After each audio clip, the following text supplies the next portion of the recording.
As always, Ted, kick us off. Who do you have as your winner of the weekend? I'm linebacker heavy. I thought about going with Brian Asamoah with the Minnesota Vikings. Dude is balling right now. Been watching some of his highlights and stuff. Not a shock at all.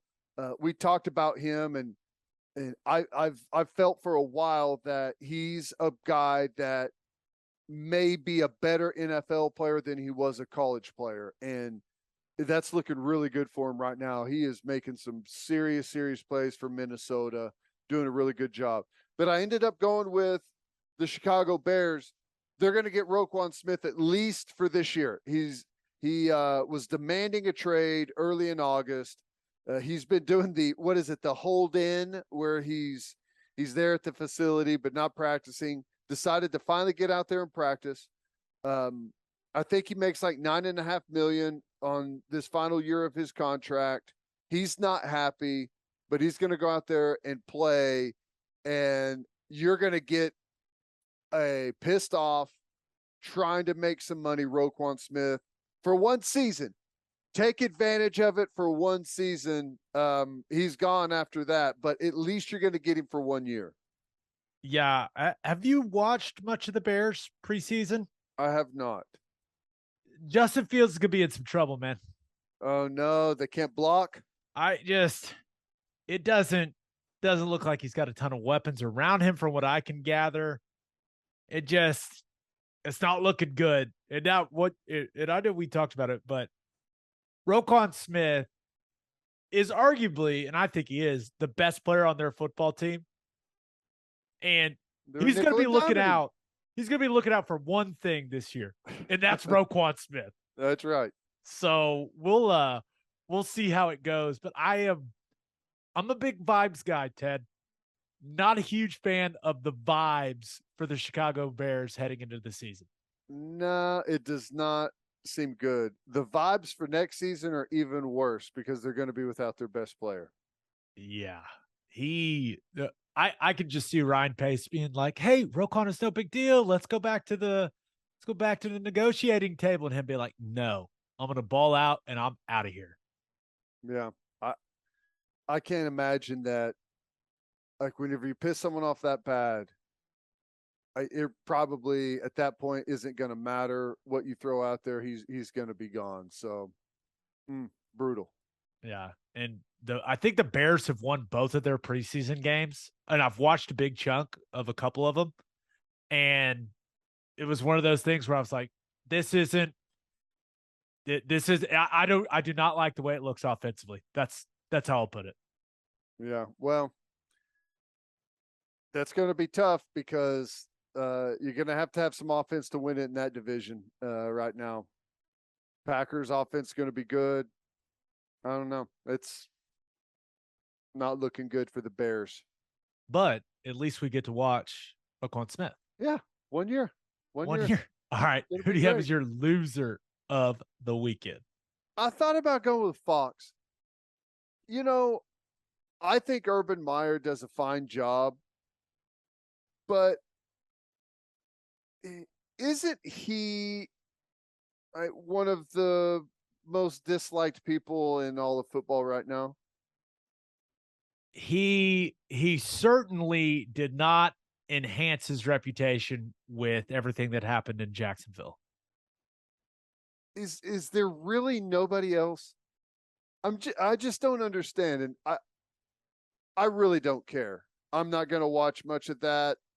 It's never really been my thing. We're pretty busy on Saturdays. Right. I liked watching when Coach Stoops was on, but it just seems like there's got to be some other options out there. Okay. So I hear what you're saying, but there's also the reality of the situation is he's one of the best college football coaches ever. It's true. And, like there's no one else, right? That because Bob did it, he doesn't want to do it anymore, really. And Nick Saban's still coaching. Dabo's still coaching. There's no one else that is on Urban's Urban Meyer's level that is available. Yeah. Or that wants to do it. But do And you have to have someone like that? I Isn't it better to just have someone that's people like, engaging and people like than it is? Like, I know you definitely want to have someone that's got credibility, but no one on ESPN game day's got any credibility. None of them. yeah, I mean, it's not like, some of those guys are really good players, Right. others not so much, but it is, and I'll admit it, like I've watched quite a bit of the Big Noon Kickoff stuff. I watched a lot of Game Day. I've watched a lot of both of them, and Urban Meyer's good on there. He's Yeah. good. He is pretty And from what I saw, he was good at it. I just but I was hear like, what you're saying, but it's also like I feel like Fox views it like, hey, the Jacksonville stuff never happened. yeah, We it's we like, we've got college Urban Meyer, not NFL Urban Meyer. I feel like that's how they're viewing it. and it probably will go over just like everything else. Like at first, there's going to be like, oh my god, Urban Meyer, really? And then 3 weeks in, no one even remembers, and you're just on you go. Yeah, I don't know. I don't know how much he moves the needle. Like, will people choose to watch Big Noon Kickoff over Game Day because of Urban Meyer? I don't know, but he was a really good college football coach, great college football coach, and he's pretty good at his role on that show. So Well, I get it. their ratings are going to go way up, and it's not going to be because of Urban Meyer. It's going to be the split from ESPN. Like the coverage on ESPN Game Day and Fox Big Noon is just going to be like this now. I mean, you're going to have to talk about some of the big games, but they're gonna focus way more on Big Ten, and ESPN Game Day is going to focus way more on ESPN covered games. Would be my guess. Yeah, we'll see. That is going to be interesting to see how that whole thing works out. But yeah, Urban Meyer's back. It's fine. Well, Whatever. I ended up settling on Matt Corral, and I hated it for him. Looks like the season's done. Liz Frank injury, and brutal for him. Athletic guy. He's suffered some injury stuff here over the last year or so, and that's just whenever you play the way that he does, you're gonna pile up some injuries, and I don't know if that's something that is hung over a little bit from the ankle stuff or not, but hated to see that go down for Matt Corral. Yeah, it just kind of fell kind of weird. Foot got caught. It wasn't like some violent hit or anything. That's what made it even more strange. Yeah. Well, frustrating for him. I know that that used to be a horrible injury to have, but they've gotten so much better at it now that if you go the surgery route, you can make your way back fairly quickly. Yeah, I know that you and the Liz Frank injury have intimate history. Yeah. Hollywood came back pretty quick from it though. Like he played in he did he play in the bowl game or whenever, because he heard it at the West Virginia game his senior year, and then like he was ready to go like at the combine and everything, I think, wasn't he? Yeah, I think so. Well, he was definitely back pretty quick, but I think Matt Corral will be just fine. Yeah, we'll see. That seems like Baker's the guy for Carolina, Yeah. right? Yeah. That's everything that I've seen, and like people have been hinting at that for a while now, but not a shock. Not a shock. And I think Baker's going to go in and have a really good year. I do. Yeah, I hope so. Be fun. It's Yep. The NFL's more fun when that guy's on the field. It's just the truth. Absolutely. All right, let's get to my winner and loser. But first, First Fidelity Bank is a full service financial institution based in Oklahoma with tailored solutions for all your personal and business needs.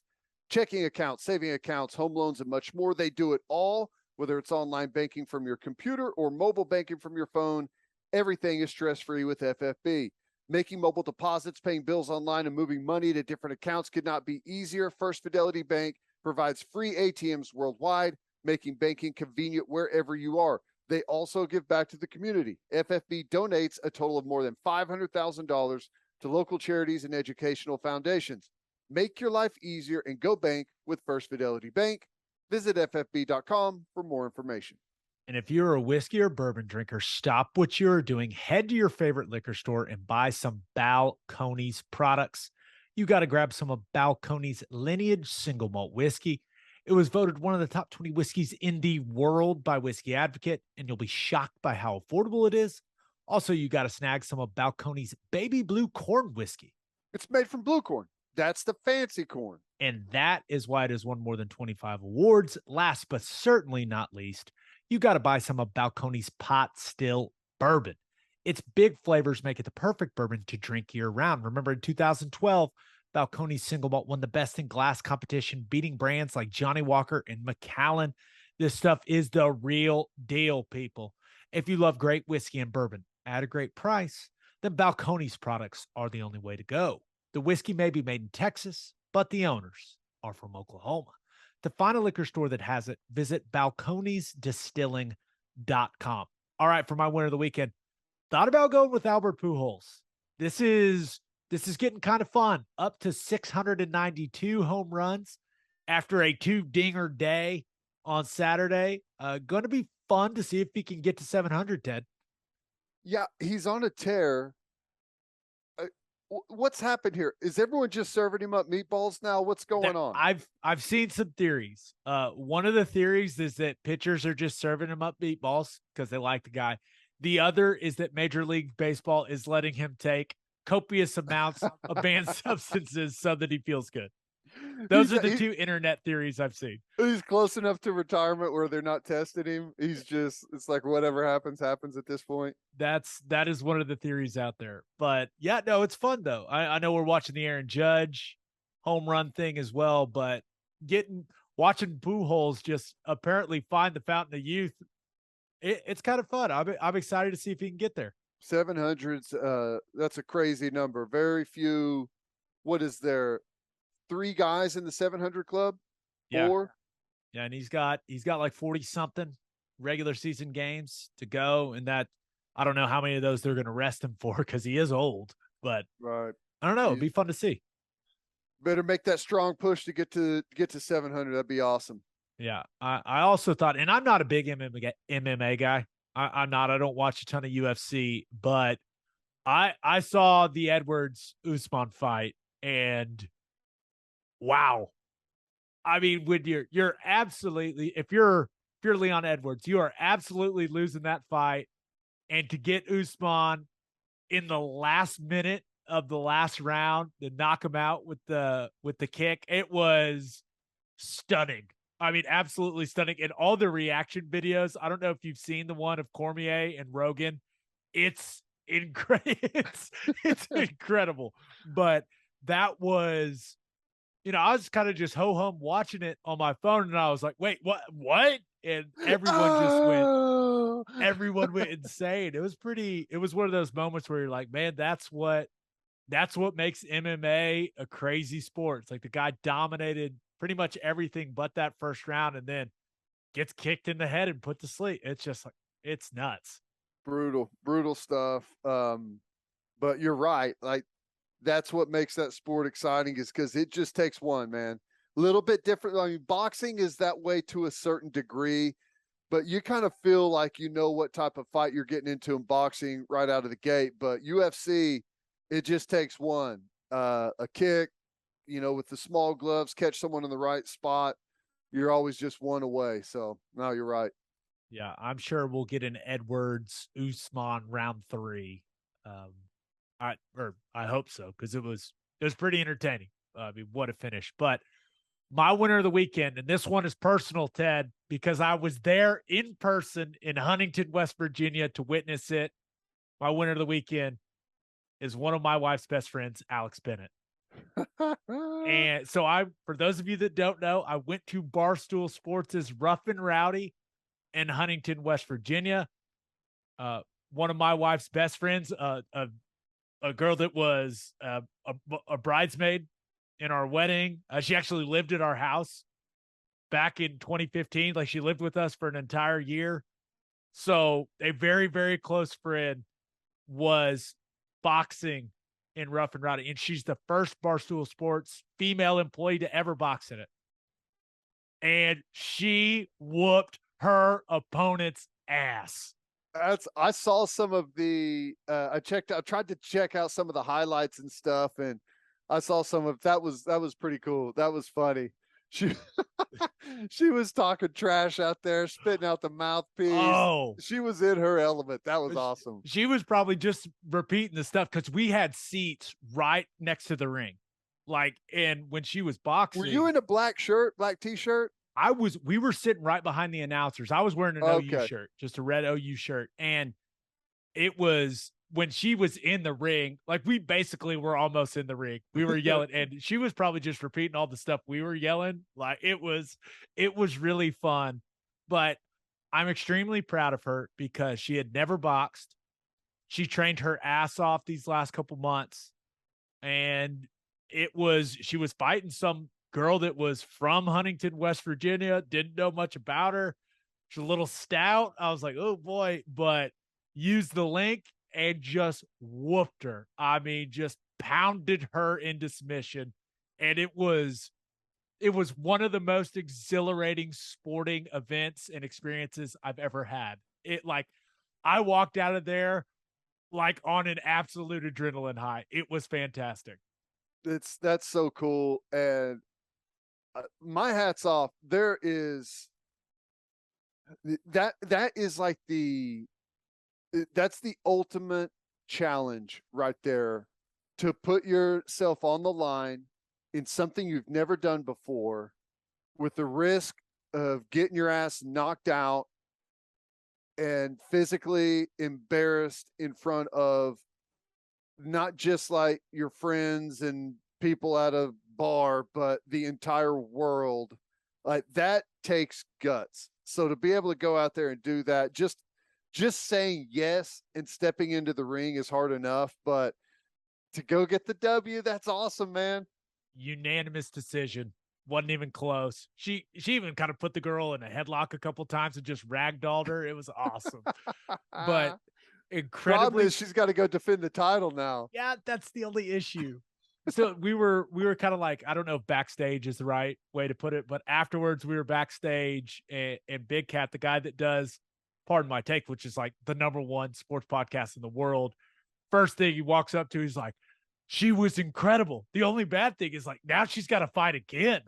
Right. And I was just like, oh no, don't make her do it again, man. But I hope she doesn't do it again. But if she does, probably be there again, man. It was exhilarating. That's awesome. That's cool. Yeah. But also there were like 20 bouts. Is that the word for boxing? Yeah. Bouts, 3 1-minute rounds. It just went through, man. That's good. It was really fun. That's good. That seems like a fun event. That's awesome. Yeah. All right. But for my loser of the weekend, thought about going with Will Zalatoris. Whenever you're withdrawn with back pain, I don't like it, Ted. And he had to withdraw from the BMW Championship. Remember, he's atop the FedEx Cup standings. Who ended up winning that? Cantlay, I think, ended up winning. Cantlay was up. Yeah. Yeah. And but Zalatoris he's at the top of the FedEx Cup standings and was in pretty solid position at the BMW, but he must have thrown his back out last week whenever he was calling everyone out for talking shit all those years. Yeah. What are they going to say now? Now they're going to start talking about your back, man. And This is a couple things.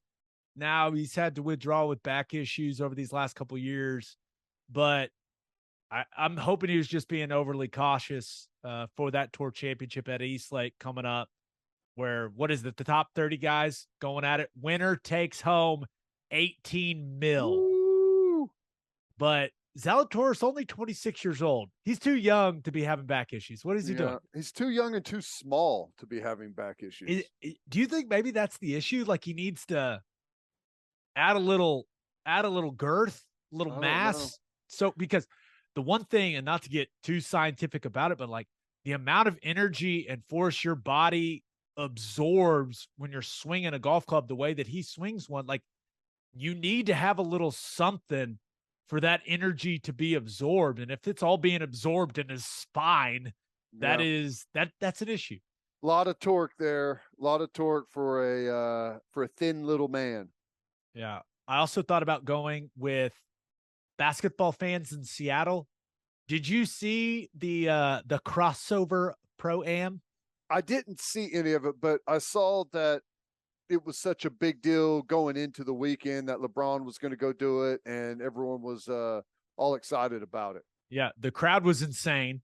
They probably could have used a little more security, but it was LeBron, Jason Tatum, Chet Holmgren, who by the way tweaked his ankle in it. Awesome. Paolo Banchero, DeJounte Murray, Aaron Gordon. Like there were a lot of guys playing in it, and there were too many people in the gym. It got too humid in there to where the court was just like covered in moisture, and they called it off in the second quarter. Oh, that's brutal. That's brutal. Yeah, was it one of those where like people are like just hovering right around the court? Everyone's just like inching out there. They were packed in there like sardines, man. And that's crazy. It was cool. And I was like, oh, that's a really cool opportunities for these people. And then it got called off. And I was like, hey, it's Seattle. That's funny. Oh, that's great. But my loser of the weekend, Tom Brady. And listen, guy is undoubtedly winning at life. There's no doubt about that. But a bit of a weird stretch here for Tom Brady.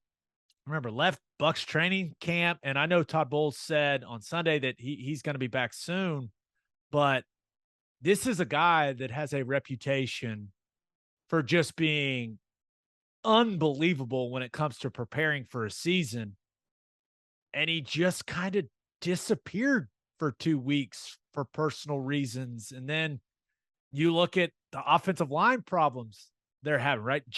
Ryan Jensen, their center, who is a stud, is out indefinitely with that knee injury he suffered early in camp. Aaron Stinney, a guy that was kind of battling to be a starting guard for them, just tore his ACL and MCL this week. Tristan Wirfs has missed some time, and I'm not worried about him, but everyone's saying an oblique strain. Mike Evans, when you start talking about his weapons, Mike Evans dealing with a hammy, Godwin coming back from the ACL. Like, I don't know, man. What's going on with Tom Brady? And then it doesn't look like the rest of the guys on his offense are holding up, man. I don't know. Now, some people have theorized that hasn't his mom had some health issues in the past? You know it's got to be something. And I saw some people there is, and I'm not laughing at the fact that his mom may be sick, but there's some people that were flown out that he had to leave training camp because he's on The Masked Singer. That show, I don't even know what channel it's on, but do you remember that show? Yeah, my wife and son watch it. There, no way. Yeah, I was like, but that was literally, some people were floating that out there, but it's got to be something really serious for Tom Brady, just with everything I've ever known and been told about him from guys that are playing with him. Like, it's got to be really, really serious, right? Yeah, that's what I would think, but I guess you just never know what it is. You know, he announced his retirement and then came back, and it's been like the only time ever with Tom Brady that you haven't felt like he's been fully committed to it the whole time, you know? And I don't know, it's just been a really strange offseason for him. And the thing that I really worry about is, at his age, if he's not totally ready, totally in football shape, totally prepared for the season, I don't want him to have some type of really bad injury and have his career end like that. Right. Yeah, especially, they got offensive line questions now, and he's never been a guy that's been known for his mobility, although he does move in the pocket really well. But so you had all that, and then did you see what Dana White said on the Gronk Brothers broadcast thing? Yeah. Pretty interesting little nugget there that Dana White dropped.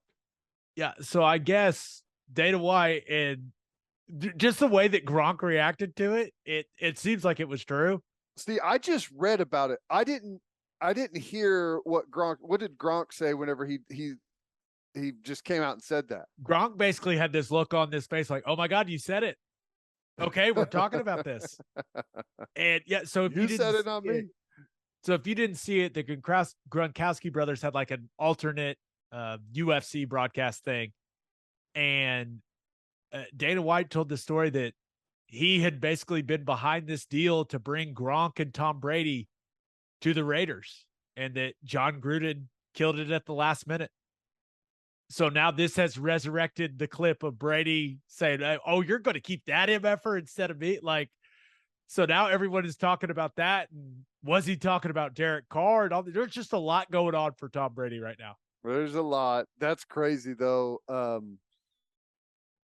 Yeah, that's wild. Gruden shut it down.